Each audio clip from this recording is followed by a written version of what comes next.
আফগানিস্তানে নতুন দণ্ডবিধি জারি করে কার্যত গার্হস্থ্য হিংসাকে বৈধতা দিল তালিবান। এই আইনে স্বামীদের স্ত্রী ও সন্তানকে শারীরিকভাবে শাস্তি দেওয়ার অনুমতি দেওয়া হয়েছে। তবে শর্ত একটাই, হাড় ভাঙলে চলবে না বা ক্ষত যেন না হয়। এই নতুন আইন স্বাক্ষর করেছেন তালিবানের সর্বোচ্চ নেতা হিবাতুল্লাহ আখুনজাদা। তবে শুধু গার্হস্থ্য হিংসা নয়, এই দণ্ডবিধি আফগান সমাজে এক নতুন ধরনের শ্রেণী বিভাজনও তৈরি করেছে, যেখানে অপরাধের শাস্তি নির্ভর করছে অভিযুক্তের সামাজিক অবস্থানের উপর। প্রমাণের দায় মহিলাদের উপর, তবেই শাস্তি স্বামীর। আইন অনুযায়ী কোনো স্বামী যদি অতিরিক্ত বল প্রয়োগের ফলে স্ত্রীকে দৃশ্যমান আঘাত বা হাড় ভাঙার মতো ক্ষতি করে থাকেন, তবেই সর্বোচ্চ শাস্তি হতে পারে, তাও মাত্র 15 দিনের কারাদণ্ড। কিন্তু এখানেই শেষ নয়। স্বামীর বিরুদ্ধে অভিযোগ প্রমাণ করা সম্পূর্ণ দায় চাপানো হয়েছে মহিলার উপর। আদালতে তাকে নিজের আঘাত দেখাতে হবে, তাও সম্পূর্ণ শরীর ঢেকে রেখে। সেই সঙ্গে আদালতে যাওয়ার সময় তার সঙ্গে স্বামী বা কোনো পুরুষ অভিভাবকের উপস্থিতিও বাধ্যতামূলক।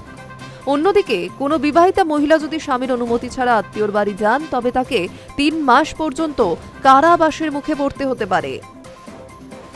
এই দণ্ডবিধি 9 নম্বর ধারায় আফগান সমাজকে 4টি ভাগে বিভক্ত করা হয়েছে: ধর্মীয় পণ্ডিত, অভিজাত শ্রেণী, মধ্যবিত্ত এবং নিম্নবিত্ত।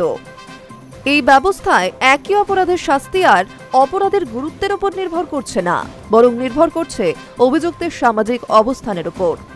ধর্মীয় পণ্ডিত অপরাধ করলে শুধু পরামর্শ দেওয়া হবে। অভিজাতদের ক্ষেত্রে আদালতে তলব ও পরামর্শ।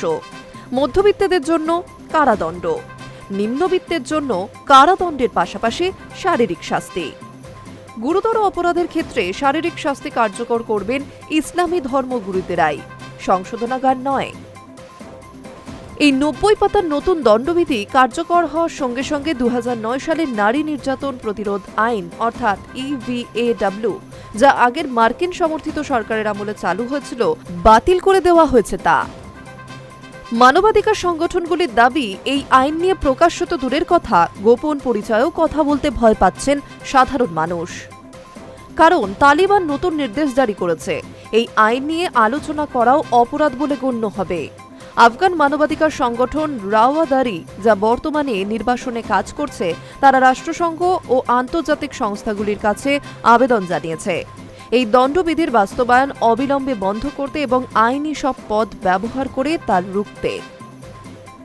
মহিলা ও কন্যা শিশুদের ওপর হিংসা বিষয়ক রাষ্ট্রসংঘের বিশেষ প্রতিবেদক রিম আল সালেম সোশ্যাল মিডিয়ায় লিখেছেন, এই নতুন আইনের প্রভাব মহিলাদের জন্য ভীতিকর। তালিবান বুঝে গিয়েছে তাদের থামাতে কেউ এগিয়ে আসবে না।